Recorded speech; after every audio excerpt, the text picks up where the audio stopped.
Shane here at Advisor.Investments today. If retirement is on your mind, the big question probably goes something like this. Do I take my pension or do I take a lump sum option?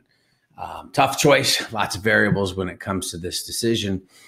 But one of the things that we do or would be an advocate when looking at it and thinking about it would be, well, why does somebody take a lump sum?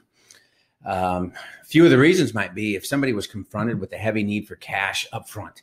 They might have to pay for a marriage, medical debt, possibly to pay off their house. Another thing would be that they're quite simply just concerned that that institution or municipality that's giving them the pension would not be available to provide that in the future. Maybe they went bankrupt or something happened, so they didn't know that it would last a lifetime. As well, somebody might have health issues, and they just simply have a shorter than average life expectancy, which negates the whole idea of stretching payments out for a long, long time. Another reason would be because they simply want to control their money, where they make all the decisions, where they have the investment responsibility and the flexibility to do what's needed over the coming decades. As well, a lot of people have an interest, if it works out, that they could actually donate or give to their kids or grandkids in the form of inheritance. And by keeping the money, they have the more flexibility to make that choice. And of course, the law of unintended consequences means there's something that we're not thinking about that's going to happen. And if that's a situation unrelated to anything above, then they have access to the money to do so. A little bit different would be, why would somebody want to take the pension?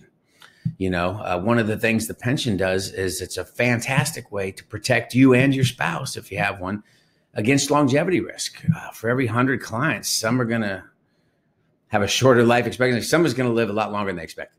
That's pretty scary. And an annuity like that or a lifetime pension answers that question and helps in a long way.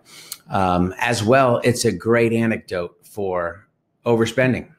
You don't have access to the money, so it prevents the excessive withdrawals. And that's actually somewhat more important than I would have ever imagined. But after over 20 years in the business, I can see the value there. Another reason would be the pension choice means you don't have the investment responsibility. And so if somebody did not have the investment temperament that they needed to deal with the investment fluctuation, having the pension choice where they don't have to worry about it, they don't pay attention, they transfer that risk to somebody else, just ends up being an easier choice or something that's helpful to them. I would also say some companies that do a partial pension where they can do a little pension, little lump sum, sometimes people can integrate that with Social Security so that they effectively give themselves a fixed income floor between the two. That's enough to satisfy some of the basic needs. And then the remaining investing or the retirement savings can be used for investing. And so a kind of a combo plate, if you will, is something that's helpful. Once upon a time, we did a video, and I'll show you briefly here, where we talked about all the nitty gritty numbers here, but I'm skipping the numbers and calculating the rate of return over a lifetime and just keeping it simple conceptually today. And I think one of the things we did in the blog, and I'm going to grab a copy of that blog and bring it over here where we did this a little bit more detail, was that we looked at a scenario where we said, okay, if somebody had a pension, in this case, they were 57 with $812,000, they had all these different choices. But if you boil it down to a joint annuity, with 100% joint annuity with a 5-year certain, their payment was $3,196.56 per month for life. Now, are they going to live 10, 20, 30, 40 years? We don't know.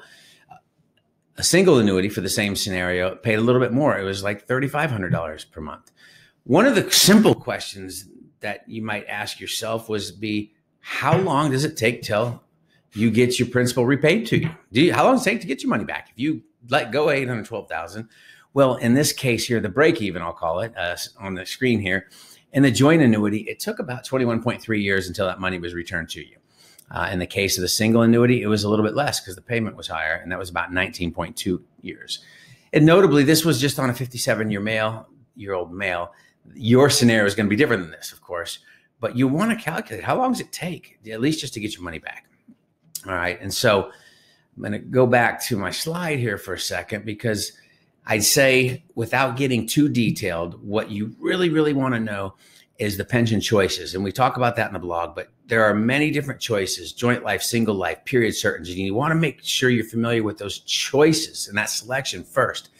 Then look at the payout periods and compare that and do some other analysis. But I'd also just end this by saying, What you should do, in our opinion, or what I've seen people that challenging things, is when you follow the advice of your neighbor, doing what your neighbor did or what your coworker said they're going to do, instead of actually doing the work for yourself. So do the homework, spend the time, understand all these choices, and then just do what's right for you and your family. That's what really matters. So you don't have to climb the mountain by yourself. If you have some questions or want help in any part of this scenario, you can reach out to us at the email below. All right. Well, thank you for your time. And if I know how to close this video, this will be a wrap.